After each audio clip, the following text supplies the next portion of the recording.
In this video, we will show you just how easy it is to fit an acrylic bath panel. Remember to always consult a professional fitter if you aren't comfortable with more complicated DIY tasks.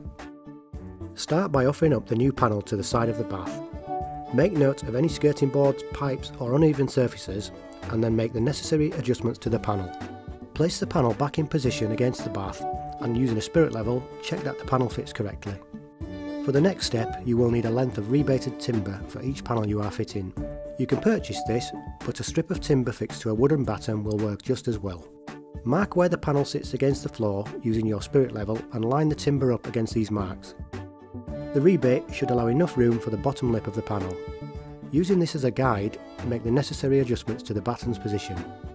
Using an electric drill, screw the timber batten to the floor. You may need to drill pilot holes in the surface beforehand. Make sure to always check for pipes and wires using a detector before drilling into existing surfaces. Place the panel lip under the rim of the bath, then slide the bottom of the panel into place. If you do intend to fit an end panel, simply repeat the previous steps to fit this. An acrylic bath panel is a quick and effective way of covering the side of your bath.